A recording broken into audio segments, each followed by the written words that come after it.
है जी, आपका प्रभु जी की कृपा है साहब। अच्छा, आपने देखा हम लोगों का संवाद जारी हो गया है। जी। आपने सुना उसको? अभी तो नहीं सुना साहब जी। हाँ, उसे सुनिए, उसका बहुत अच्छा इम्पैक्ट आ रहा है। और ठीक है साहब। यही इम्पैक्ट लाने की ज़रूरत है। कल अपन ने मैं कल बहुत सवेरे जो। तो हाँ हाँ। देखा था साहब, लेकिन सवेरे तक अपलोड नहीं था शायद। सुबह ही अपलोड हुआ है वो। अच्छा अच्छा। हाँ, सुबह ही अपलोड हुआ है, लेकिन उसको पूरी तरीके से आने में थोड़ा समय लगता है। जी तो जी। उसमें उसको कई भागों में बांटा गया है। अच्छा और जी। अब अपन को केवल एक ही चीज़ पर ध्यान देना है जी। कि किसी न किसी बहाने से स्वजनों को एक जगह पे एकत्रित किया जाए। जरूर और जरूर साहब, मैंने और फिर। कल ही। हाँ हाँ। जी। कल ही मैंने घर जा करके अपनी धर्मपत्नी से बोला है कि जो आने वाली पूर्णिमासी है उससे एक दिन पहले जो 14th आएगी, उस दिन हम एक छोटा सा सत्यनारायण भगवान की करवाएंगे और अपने आजू बाजू के सभी साथियों को, काम वालों को बुला करके पहले एक संगोष्ठी करेंगे, फिर भगवान सत्यनारायण की कथा सुनवाएंगे और फिर प्रसाद वितरण करेंगे। और अच्छे भारत के संकल्प का खड़े हाँ होकर जी। हाथ ऊपर उठाकर संकल्प संकल्प लेना है दिलवाएंगे। और उसकी वीडियो रिकॉर्डिंग करके भेजना है। जरूर जरूर साहब। और इसके बाद जो जो लोग भी वहाँ इकट्ठे हैं उन्हें अपने अपने घर पे जाके भी अगली पूर्णिमा में इसी तरीके का आयोजन करना है, करने के लिए प्रेरित करेंगे। प्रेरित करना है। और जी वहाँ जो लोग आए, एक जी। रजिस्टर टाइप का रखिए, तो सभी के नाम, नंबर और मोबाइल नंबर उसमें लिखिए। और जरूर साहब और जरूर। उनको जो है अच्छे भारत के संकल्प समूह में उनके नाम और नंबर को जोड़िए। जरूर जी। और फिर जो है ना, उन नंबरों को आप टेलीग्राम के भी जो मेन ग्रुप है उसमें जोड़िए, क्योंकि उसमें 1 लाख तक के लोग जुड़ सकते हैं और अच्छा जी। उसमें 2 GB तक की फाइल अपलोड हो सकती है। और जी उसमें एक बहुत बड़ा एडवांटेज है, जैसे व्हाट्सएप में क्या होता है कि हमें यदि किसी से सदस्य जुड़वाना है तो उसे हमें जी। एडमिन बनाना होता है। जी। टेलीग्राम ऐप में हर सदस्य को अपने लोगों के जोड़ने की पात्रता है। अच्छा जी। तो आपको किसी को एडमिन नहीं बनाना है, बस उन्हें अनुरोध करना है कि भैया आप लोग टेलीग्राम ऐप को डाउनलोड कर लो। टेलीग्राम ऐप में आपका जो नंबर है उसका वेरिफिकेशन होकर वो जैसे ही डाउनलोड हो जाता है, तो जो हम हर मैसेज में टेलीग्राम की लिंक भेज रहे हैं उसको क्लिक जी करके जुड़ना है। जी। जी ठीक है ना? तो वो जी। उस बड़े ग्रुप का सदस्य बन जाएंगे। जब वो 1 लाख के आसपास पहुंच जाएंगे तो ग्रुप 2 बना देंगे, फिर ग्रुप 3 बना देंगे। तो क्या जी होगा? कम्युनिकेशन इफेक्टिव होगा। जी। और उसमें जुड़े लोग को हम बार बार ये रिक्वेस्ट करें कि वो अपने लोगों को जोड़ें, अपने जी परिवार के सदस्य जोड़ें, अपने रिश्तेदार जोड़ें, अपने मित्र जोड़ें, अपने पड़ोसी जोड़ें, और जी। जिन संगठनों से हम जुड़े हैं उनको जोड़ें। और फिर अपने ऐप में जाकर वहाँ पर अपनी आईडी से, जो उसके नीचे जो कॉपी लिंक है, उससे उसे जी। कॉपी करें और उसके नीचे एक संदेश लिखते हुए अपना नाम और मोबाइल नंबर लिख के उसे पोस्ट करें। और यह जी। कार्रवाई यदि हर कोई 3-3 बार करेगा तो उससे संबंधित लोग जिन्होंने crime free Bharat mission app को डाउनलोड नहीं किया होगा वो डाउनलोड कर पाएंगे। जी जी। ये ऊर्जा, ये कहते हैं ना कि दीप से दीप जलाते चलो, हाँ जी हाँ तो जी हाँ ये दीप से दीप जलेगा। जी। और इसको फिर कोई रोक नहीं पाएगा। बिल्कुल जी। और सबसे बड़ी बात यह है कि सत्ता का ताज भी उन महारथियों के हाथ में अपने आप पहुंच जाएगा जो अधिक से अधिक लोगों को जोड़कर एक पारदर्शी तरीके से मेरिट लिस्ट में आकर अपने आप को चंद्रगुप्त स्थापित करेंगे। समय आने पर उनके घर पर सांसद का टिकट पहुंचेगा, उन्हें किसी के सामने हाथ नहीं जोड़ना है। जी। अभी जो नया ऐप बन रहा है उसमें प्रतिदिन महाचंद्रगुप्त और चंद्रगुप्त के नाम भी दिखाई देंगे। अच्छा जी। हाँ, ये क्योंकि उससे क्या होगा कि वो अभी जो मैं मुंह से समझा रहा हूँ वो ऐप बताएगा ना। जी जी।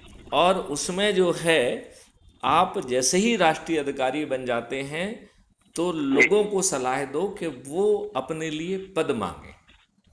जी। और पद उनकी क्षमता के अनुसार होना चाहिए। जी। क्योंकि यदि मान लो कोई गांव में है तो ग्राम प्रभारी, ग्राम अध्यक्ष का पद मांगे। जी सर। यदि उसका प्रभाव क्षेत्र कस्बा है तो कस्बे का मांगे, यदि जी उसका प्रभाव सब डिवीजन है तो सब डिवीजन का मांगे। जी मतलब आपका प्रभाव तो गांव में है और आप अपने राष्ट्रीय अध्यक्ष अपने आप को बनाने की बात करेंगे तो फिर उसके साथ आप न्याय नहीं कर पाएंगे। हाँ जी, हाँ जी, हाँ जी, बिल्कुल बिल्कुल। तो ये पद मांगना पड़ेगा और फिर ठीक है सर। हमको क्राइम फ्री भारत मिशन का कार्यालय खोलने का भी हक मिलेगा जब हम राष्ट्रीय अध्यक्ष बनेंगे। तो हम जी आज की डेट में लोगों को जो दिक्कत हो रही है उनके आवेदन लेकर उन्हें राहत जी पहुंचा पाएंगे। और ये जी राहत इतनी बड़ी होगी कि यदि इसे सरकारें नहीं मानेंगी तो जी आर्टिकल 356 में वो सरकारें गिर जाएंगी आज के नियम जी कानून से। जी जी जी तो हम अपने आसपास जो इतनी सारी गड़बड़ियां देख रही हैं उसके आवेदन लें और संबंधित को भेजने के लिए, और वो जो है ना पोस्ट से भी जाएगा, वो इससे भी जाएगा और अपन वर्कआउट कर लेंगे। जो थोड़ी बहुत कॉस्ट लग रही है वो सामने वाला कॉस्ट जमा कर सकता है। जी बिल्कुल। अभी उस पर दिमाग नहीं लगाया है, जब जो जमीन पे जी उतर आएगा तो उस चीज़ पे भी देख लेंगे जिससे कि किसी के ऊपर आर्थिक बोझ भी ना आए। जी सर। नहीं तो जो आवेदन आप जो है ना प्रिंट आउट निकालेंगे उसकी कॉस्ट लगेगी कि नहीं लगेगी? जी सर। जो आप जो है भेजेंगे उसका पोस्टल का खर्चा लगेगा कि नहीं लगेगा? बिल्कुल जी। जब यदि हम कोर्ट में आर्टिकल जो है ना सेक्शन 156(3) CRPC के तहत आवेदन लगाएंगे तो कुछ फीस जमा करना पड़ेगी कि नहीं करना पड़ेगी? बिल्कुल जी बिल्कुल। तो वो फीस जो है ना आप सेवा भी दो और वो फीस भी आपकी जेब से जाए, ये तो ठीक नहीं है ना। हाँ जी, हाँ जी। तो वो जिसको आप राहत दे रहे हैं उससे उस फीस का प्रावधान हो सकता है और बिल्कुल। वो फीस जो है सेंट्रल उसमें जाए जिससे कि मौके पे लोग ज़्यादा पैसा ना ले पाए। जी जी क्योंकि लोगों में तो दुष्टता है ना, यदि उनको मौका मिलेगा तो आप कह रहे हैं कि इससे 25 रुपए लो, वो आपसे उससे उससे 2,000 रुपये ले लेंगे जी सर। और आपको मालूम ही नहीं पड़ेगा। जब बहुत देर बाद मालूम पड़ेगा तो फिर अपने साथियों को ही क्या जेल भेजोगे?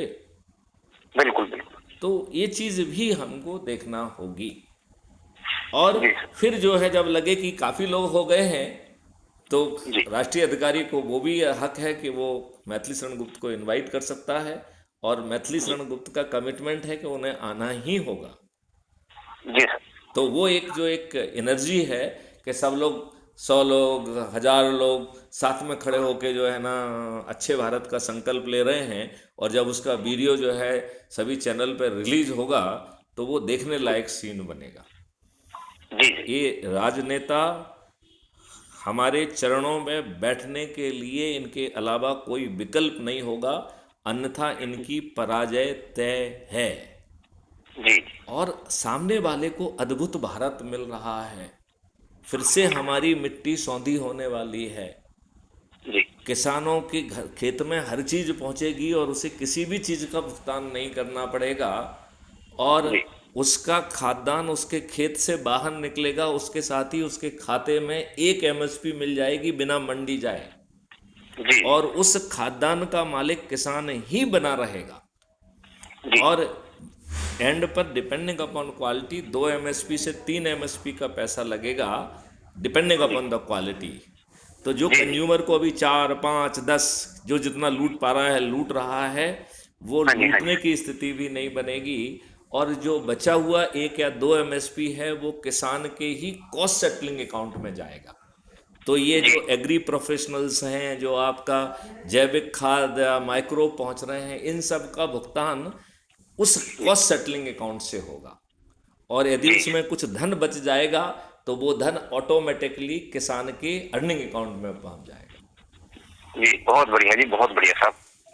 तो अब यदि इसके बाद सत्ता का ताज भी मिल रहा है, सब चीज़ मिल रही है, आपको जो है ना 5 मौलिक अधिकार मिल रहे हैं, आपको टैक्सेस से मुक्ति मिल जा रही है, आपको कर्ज से मुक्ति मिल जा रही है, और यदि इसके बावजूद भी हम अच्छे भारत का संकल्प नहीं ले सकते हैं तो एक चीज़ जो है रामवीर समझना पड़ेगी कि हम दुष्ट हैं, हम अपने आप को और अपने बच्चों को अच्छा भारत नहीं देना चाहते हैं। ऐसे दुष्टों को अच्छा भारत कभी नहीं मिलेगा, कभी नहीं मिलेगा और मिलना भी नहीं चाहिए। फिर तो इनको एक गली सड़ी व्यवस्था में ही जीने के लिए कीचड़ में छोड़ देना चाहिए। अपने आप छूट जाएंगे। हाँ, फिर तो इनको कोई निकालने वाला आएगा कौन? अब भगवान रामचंद्र जी ने तो एक लाइन बना दी कि भाई आप पिता माता की सेवा करो, उनके आदेश का पालन करो, आपको दुनिया सराखों पे भगवान बना करके पूजेगी पूजेगी। लेकिन उनके पद चिन्हों पर चलने की कोशिश जो करेगा वही तो वहां तक स्टेज तक पहुंच पाएगा। बिल्कुल ठीक है। सुभाष चंद्र बोस जी ने जब सोचा था कि मुझे डीसी का पद नहीं चाहिए, मुझे तो अपने देश की स्वतंत्रता चाहिए, तभी तो उन्होंने 60,000 की सेना रंगून में जाके खड़ा कर दी और उनमें से 26,000 लोगों ने शहादत दे दी।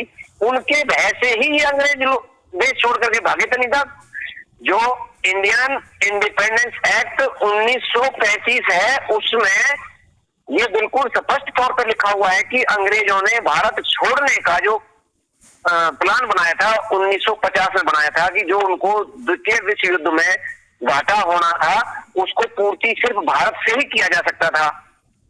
लेकिन उनके वहां पर जनता में आक्रोश, पुलिस में बगावत, एयरफोर्स में बगावत, नेवी में बगावत, और जब थल सेना बगावत पर उतर आई तो उन्होंने यहां से बोरी बिस्तरा बांध करके पिछली गली से 1947 में भागना मुनासिब समझा। ये है फैक्ट जो लोगों को पता ही नहीं है। रामवीर, आपको शायद ये नहीं मालूम होगा जी कि इनका एक integrated commander of Indian arm force एक अंग्रेज होता था जिसका नाम था आचिन लेक। जी जी जी he was commander in chief of Indian arm forces. जी एज ए जैसे अपना चीफ ऑफ आर्मी स्टाफ।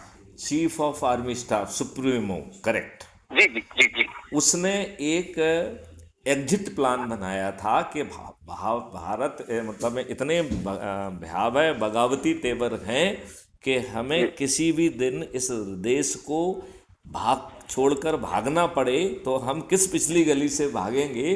इस प्लान को बनाया था और उसको नाम दिया था एग्जिट प्लान। और ये एग्जिट प्लान किसको सबमिट किया गया? उस समय के जो वाइस रॉय थे मिस्टर बॉवेल, और उन्होंने इस प्लान को अप्रूव किया। इसका मतलब है कि देखिए आपको कितने बड़े गुमराह रखा गया कि ये बताया ही नहीं गया कि अंग्रेज इतने डरे हुए हैं, इतने डरे हुए हैं। ये चीज छिपाई गई दुष्टतापूर्वक। लॉर्ड माउंटबेटन को ही गवर्नर जनरल ऑफ इंडिया बना दिया गया। ये शुद्ध दुष्टता थी देश के साथ।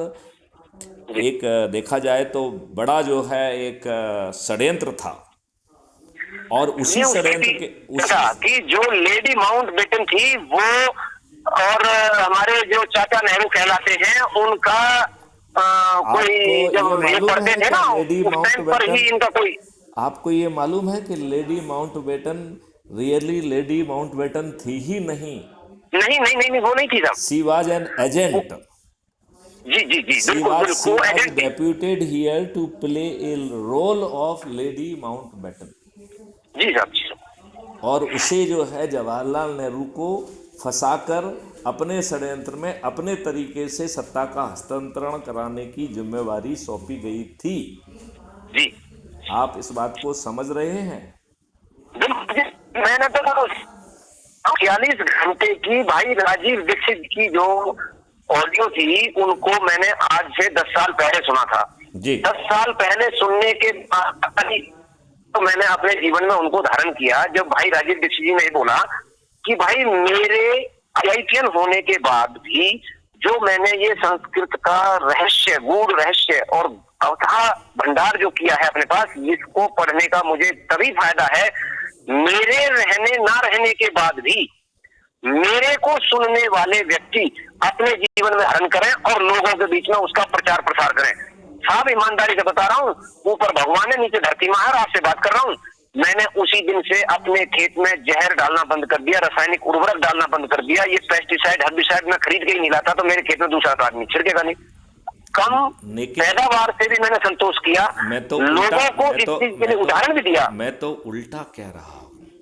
जी साहब। यदि पर्याप्त मात्रा में जैविक खाद और माइक्रोब बिना किसान से पैसा लगे उनके खेत में पहुंच जाएगी और ये मिट्टी फिर से जीवित होकर आज जो आप फर्टिलाइजर से पैदा कर पा रहे हैं उससे 2 साल में ही 10% ज़्यादा और फिर वो 1.5 गुना तक पहुंचे, तो जी और उसमें जो है किसानों की आमदनी 5 गुना हो जाए, तो ऐसे अद्भुत मॉडल जब अवेलेबल है और सत्ता का ताज भी आपके सिर पर आ रहा है, ये राजनेता जो स्वयं अच्छे व्यक्ति नहीं हैं, जो जाति के आधार पर, धर्म के आधार पर, संप्रदाय के आधार पर जिन्हें चयनित किया गया है, और जी इन्हें जो फाइनल टिकट दिया गया है वो विनेबिलिटी के आधार पर दिया गया है, और जी विनेबिलिटी में इन्होंने देखा कि दुष्ट कौन है, अपराधी कौन है, महाबली कौन है, गुंडा कौन है, धनबली कौन है, और उसे वरीयता देके उसे टिकट दिया। और जी फिर जीतने के लिए हथकंडे अपनाए, दारू बांटी, फ्रीबी बांटी, साड़ी बांटे, पैसे बांटे, मुर्गे बांटे, और गरीबों को वोट खरीदने के बाद ये उन्हें रिप्रेजेंट नहीं करते हैं। ये पार्टी विप के द्वारा, पार्टी विप से बंधे हुए अत्यंत ही मजबूर प्राणी हैं।